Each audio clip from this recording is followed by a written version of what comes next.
Wacha ishe. Twende tukapumzike wengine wetu ambao tunapumzika. Mwendo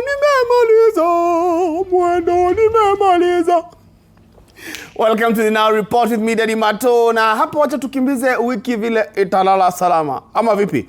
Because, kuna mahali serikali ya Kenya inataka kutufikisha, si uko sure kama tutafika, lakini the Kenyan government has outlined plans to borrow over 100 billion shillings to finance the large-scale expansion and modernization of Jomo Kenyatta International Airport in Nairobi. Tumerudi hizo story tena. Now, according to Ministry of Roads and Transport disclosures, the comprehensive upgrade, capped at a maximum cost of 154.2 billion, relies on debt financing to cover approximately 70% of the total project costs. The strategic investment aims to nearly triple the regional aviation hub's handling capacity to 22 million passengers annually by 2045, tackling chronic terminal congestion and modernizing runway infrastructure. Government officials maintain that expanding the nation's primary international gateway is crucial for sustaining Kenya's competitive edge in regional trade, tourism, and logistics across East Africa. Unajua vita yangu, mimi sina vita na serikali ya Kenya. Serikali ya Kenya inafanya vitu kali, vitu moto, vitu mwecheche. Lakini swali yangu tu kuwaga priorities. Hiyo ndio waga tu swali yangu. Tunafaa kuanza na nini, tukiendelea na nini? Tunafaa kungoja nini ingine? Sasa hii ni pesa ya kuombwa itaombwa. Na labda zingine zitakuwa kwa mifuko za watu allegedly, eventually pesa ina end up kwa mifuko. But I can only hope that we get the airport that we deserve in this country as a hub for the region. Sawa sawa. Haya. Now, let's go down under kidogo, down south, where South Africa's Western Cape High Court ruled in favor of President Cyril Ramaphosa on Friday, July 24th, granting an interim interdict that temporarily halts parliamentary impeachment proceedings against him. The ruling pauses the work of the Section 98 Impeachment Committee regarding the long-running Fala Farmgate scandal, which centers on $580,000 in foreign currency stolen from a sofa at his Limpopo Wildlife Ranch in 2020. Writing for the court's majority, Judge Andre Legrange noted that proceeding with public hearings before a separate judicial review in September could inflict irreparable reputational harm and public humiliation on the sitting head of state if the underlying panel report is later declared invalid. Responding to the decision, the presidency reaffirmed Ramaphosa's respect for judicial independence and the separation of powers, maintaining that he will continue to cooperate with constitutional processes of accountability as the court prepares to evaluate the merit of the panel's findings in early September. And no corruption! The following is made. 1. Pending the determination by this court of the applicant's review under case number 2026/119192, the first and second respondents are interdicted from proceeding with the public impeachment hearings in terms of Rule 129 M of the National Assembly Rules. 2. The cost of the application shall stand over for determination by the court which hears the review. But there's a consensus that he must be defended, he must be protected, he must not account. That is the consistent message that this court consistently throw out, and that raises a serious question about the credibility of our judiciary. Ramaphosa is not just undermining the rule of law, he's also bringing problems of legitimacy to the judiciary. The judiciary is going through a legitimacy problem. Yes, South Africa is suffering because of this. No, we don't want it to happen. We don't want it to happen in another country. Now, thousands of bare-chested young men gathered in Togo's northern Kara region for Evala, an intense ancestral wrestling tradition that marks the passage from adolescence into manhood for ethnic Kabye youth aged 18 to 20. Preparing for the arena through sacred forest rites, scarification, and traditional preparation, the young wrestlers known as Evala compete in front of cheering villagers, local chiefs, and top state dignitaries, including leader Faure Nasinbe, himself a former Evala wrestler. While participation carries heavy social prestige and conditions for adulthood, the matches demand raw physical strength, with on-site medical teams treating rough falls and injuries. Culture Ministry officials announced that Togo has formally launched the process to register Evala on UNESCO's Intangible Cultural Heritage list, seeking to safeguard the centuries-old cultural spectacle and support local tourism against regional security headwinds.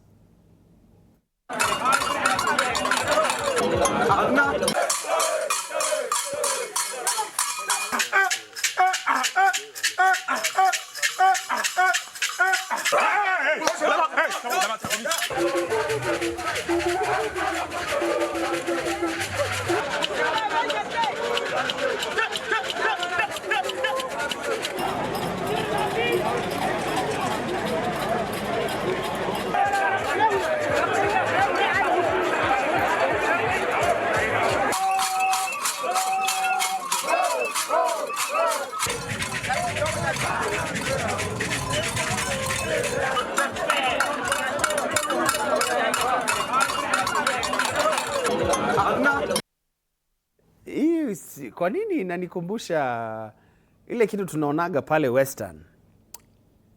Inanikumbusha hiyo ile kitu tunaonaga pale Western, hiyo ya transition from boyhood to manhood. UNESCO inafaa ikuje ipige kitu pia kwa cultural heritage list. Kenya pia hapo hivi inafaa kukana hiyo. Now, Kenyan President William Samoei Ruto officially launched a massive 2 billion national employment program targeted at creating immediate opportunities for 100,000 young people across the country, designed to curb rising youth unemployment and stimulate local economies. The initiative engages participants in environmental conservation, public infrastructure maintenance, and urban renewal projects within their local communities. Addressing crowds at the rollout, President Ruto emphasized that the program provides essential income support while building vital practical skills for early career workers. Government officials affirmed that the multi-billion shilling funding push forms part of a broader strategy to empower young citizens, boost household financial resilience, and drive sustainable economic development nationwide. Na hizo vitu tunafurahia na tuna hope zita happen. Priorities inafaa kuwa hapa hivi. Like infrastructure ni mzuri sana, lakini watu kama bado wako na infrastructure lakini hata hawapati kitu ya kutumia hizo infrastructure nazo, inakuwa shida kidogo. Ama vipi? All right. Now, hundreds of massive, colorful kites transformed the sky above Metsari Beach in Sanur into a vibrant canvas as Bali kicked off its rare Angon International Kite Festival. Running from July 23rd to 26th, 2026, the 4-day cultural extravaganza brought together kite enthusiasts. Kuna kite enthusiasts, yes, from not just 1, 2, or 3, but 23 countries, showcasing over 100 international creations alongside nearly 1,000 traditional Balinese designs. Overseas participants and local teams navigated strong coastal winds to launch giant character kites, perform synchronized demonstrations, and host illuminated night flying displays. Organizers emphasize that the free public gathering not only celebrates Bali's rich agricultural heritage and spiritual traditions, but also fosters global continuity bonds along Sanur's world-famous coastline.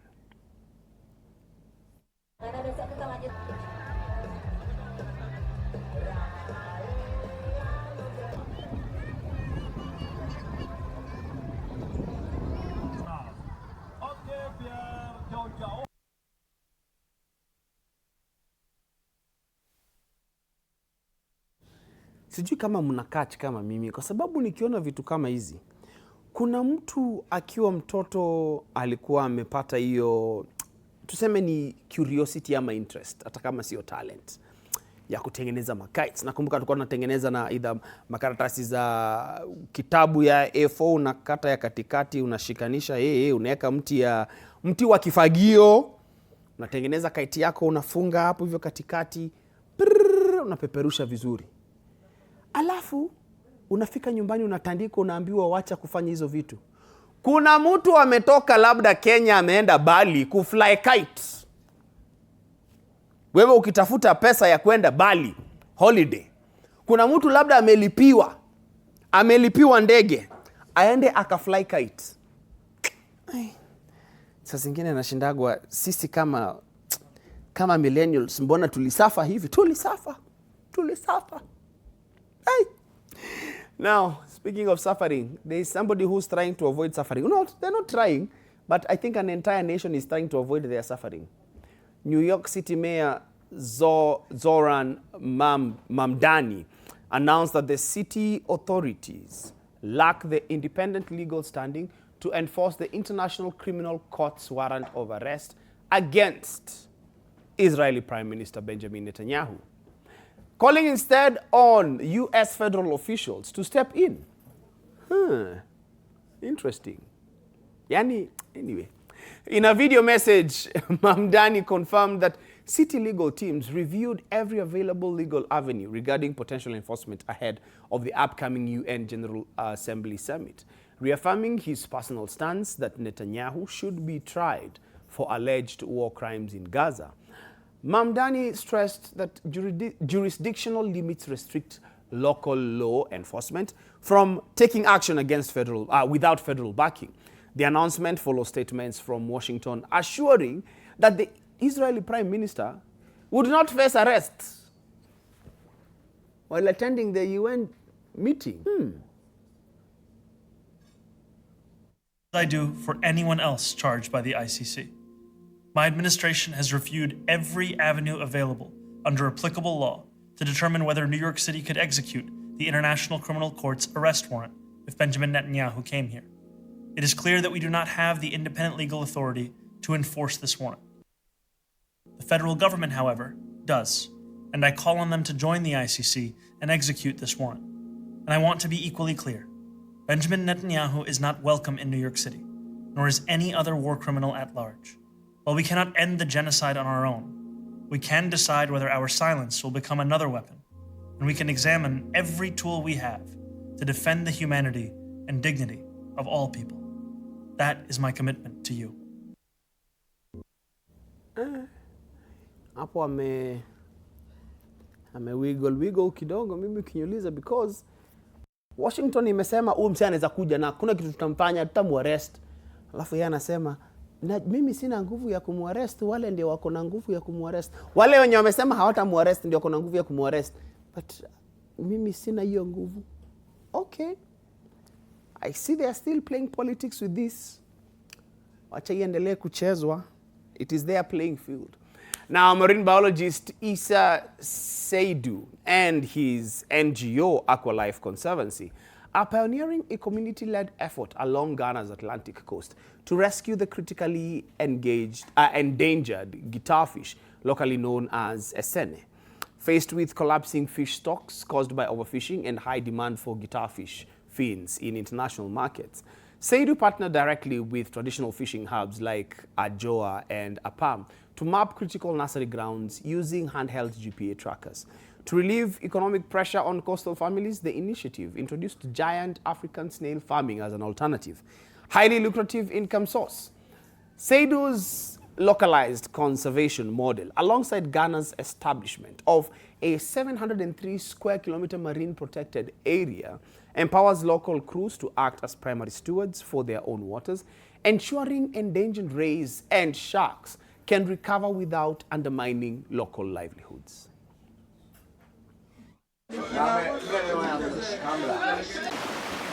Yeah, initially when we started there, many fishermen were not aware about the extinction risk of this species.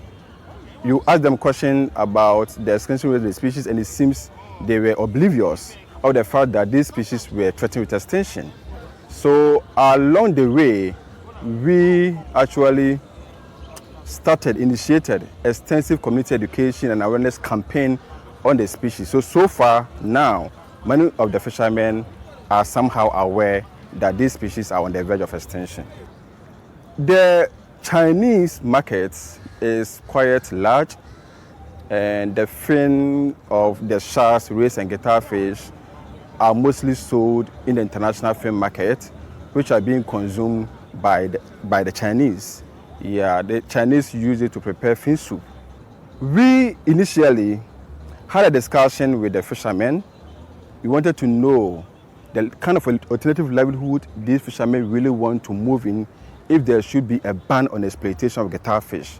And majority of them selected snail farming. So we selected the snail farming based on the preferences of the fishermen themselves. Na mimi sasa, mimi ni endangered species, hata mimi wacha niende nikapumzike kwa sababu imekuwa wiki ndefu. As we're heading into the weekend, mujibambe sana. Up next is TV47 habari na binti Chichi akiwa tayari hapo kuwakanganya na mambo kangaja huenda yakaja na nyama kutoka kwa Sakaja. Simkae poa.